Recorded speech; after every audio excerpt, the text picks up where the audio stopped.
A very huge problem with the twin flame obsession is that you put the entire relationship inside a box and you start thinking that certain things are supposed to happen because this is a twin flame relationship. For example, some people think that if a person goes away from you for a certain period of time, they will come back as a twin flame and you have to wait for them. Now, the problem with this is that people end up waiting for 1 or 2 years or more than that, and they completely give their power away to that person. Their entire happiness, their entire life is postponed to the future, and they become so obsessed with this idea that this person will come back and then only they will live, which completely spoils their experience of life because they are unable to enjoy life in the now. And this fake hope is really dangerous for you that they will come back. So, this is why you should not put a label on a relationship, and this shows that this is just the human concept. We try to put everything inside a box. There are so many labels for relationships now: twin flame, karmic, etc. But the thing is, the more you put anything inside a box, the more you limit that thing. Maybe that person was supposed to go from your life so that you can attract someone better. Maybe you can't even comprehend the flow of the universe, the divine order of the universe. Maybe you are so hooked up on your ego and you want the one thing that you are supposed to let go of so the better energy can come in your energy field. But you can't perceive these things when you just identify too much with the label twin flame. And another problem is obsessively trying to reunite, stopping breakups. This all shows an energy of forcing your way. Something is not working out, something is not flowing, and you're forcing yourself to do it.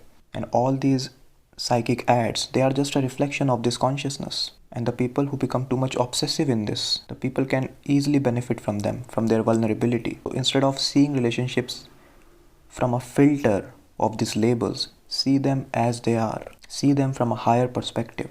Because these perspectives are very linear, unfortunately. They claim to be higher, but unfortunately they are lower.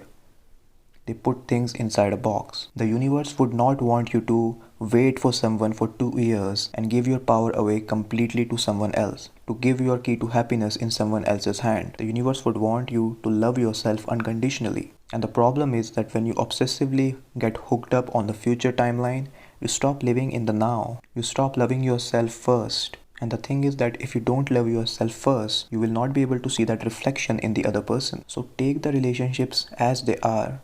Every relationship is there as a mirror for your consciousness. Learn from it, grow from it, but don't put inside a box. Don't identify yourselves with some labels that humans just created, because ego likes to identify itself with labels basically. And the more you identify with certain label, the more special you feel. Ego is a really big trickster and you need to understand that. I'm not against twin flame, or I'm not saying that it doesn't exist, but you should definitely question why the obsession. You should question that, are you forcing yourself to go against the divine order just because of something that you heard or read somewhere? So this is something you should think about. You should not waste your life waiting for someone. Life is always here and now. It's always happening. Life is always in the present moment. And the very first step to manifest a good partner, to be in a good relationship, is to first be your own soulmate. Is to love yourself first, the way you want to be loved, is to be overflowing with love. So just worry about your own relationship with yourself. Stop believing in labels. Think with a higher perspective. Don't put things inside a box, because life is much deeper than that. The ego can't comprehend the divine order of the universe. Much love to you all.